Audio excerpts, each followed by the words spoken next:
Alors, petite précision avant que je commence, il faut savoir que j'ai grandi avec Harry Potter. J'ai reçu le premier tome vers 7 ans, puis j'ai lu les deux suivants dans la foulée, et après j'ai attendu impatiemment chaque nouveau livre.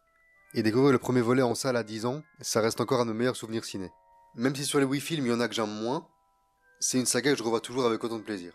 Et il y a encore du boulot avant que ce soit le cas pour Fantastic Beasts. Et c'est terrible, parce que, et je le disais encore dans la vidéo d'hier, je croyais en ce film. La bande-annonce était cool, Johnny Depp passait bien en Grindelwald, le scénario semblait prendre enfin un peu d'ampleur, et puis, ça pouvait pas être aussi inconséquent que le premier, si? Si je devais résumer la trame principale, ce serait...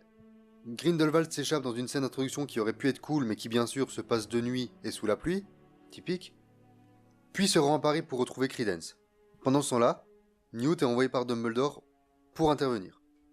Ouais, c'est tout, c'est tout. Enfin, pour remplir, on ajoute aussi des sous-intrigues, mais sinon on s'ennuierait, non?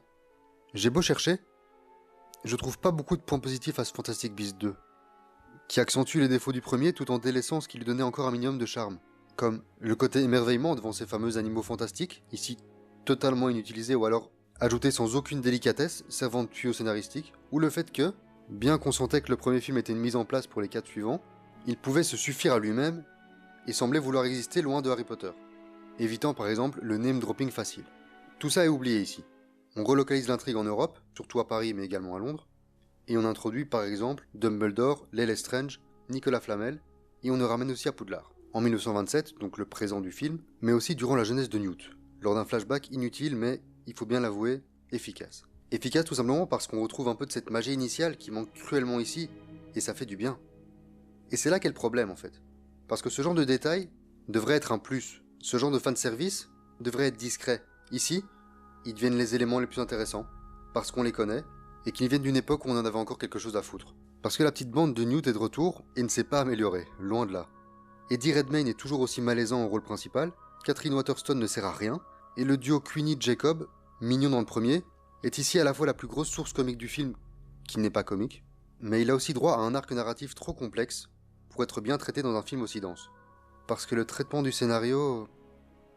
Je respecte et j'admire énormément J.K. Rowling en tant qu'auteur, mais après 2 films, force est de constater qu'elle n'est pas scénariste. Avec sa connaissance de son monde et son imagination, elle est faite pour écrire des romans de 600 pages, remplis de détails, pas des scénarios pour des films de 2h10. Elle veut trop en mettre, trop en dire, raconter trop d'histoires en même temps. Du coup, de 1, son intrigue principale n'avance pas, ou presque pas, et le film bondit tellement d'un arc à un autre qu'il en devient très vite indigeste. J'ai eu l'impression, encore plus que devant un Marvel, de me retrouver devant un épisode d'une série. Avec beaucoup de blabla inutile, des personnages secondaires inintéressants, 2-3 scènes d'action pour la bande-annonce, et un scénario qui se réveille dans les 10 dernières minutes en mode « Bon les gars, faut quand même qu'on donne une raison aux gens de revenir la prochaine fois, non ? Allez, on va leur taper une petite révélation qui sort de nulle part ici, ils seront sur le cul !» Et tout ça aurait très facilement pu être réduit à un épisode TV de 50 minutes. Du positif ? Oui, les nouveaux acteurs, Depp en tête, qui est clairement au stade de sa carrière où il brille beaucoup plus en méchant qu'en héros. D'ailleurs, si vous voulez son dernier bon rôle en date, vous voyez Black Mass. Jude Law efficace en jeune Dumbledore mais qui n'a pas l'aura de ses prédécesseurs. Et surtout, ma bonne surprise, Zoe Kravitz en Lethal Strange, qui est tout simplement le personnage le mieux écrit du film. J'ai également plutôt aimé les dernières scènes à Paris, que je ne dévoilerai pas ici. C'était assez impressionnant et symboliquement malin. Mais à part ça, c'était très laborieux quand même. Et cette surenchère d'effets spéciaux moches, ça commence clairement à me rendre dingue. C'est quoi ça ?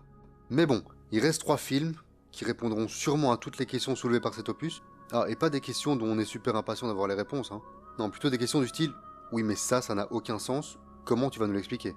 Mais là, en l'état, je trouve ces 2 premiers opus tellement vides que je suis même pas impatient. Enfin, je dis ça, mais je me ferai sûrement avoir par le trailer d'ici 2 ans. Je me suis senti mal devant ce film. Et il serait temps qu'ils comprennent que la magie d'Harry Potter n'était pas dans ses effets spéciaux ou dans ses sorts, mais dans son ambiance, son univers, et la façon dont, pendant 2 heures, on oubliait tout, et on ne rêvait que d'une chose, les rejoindre.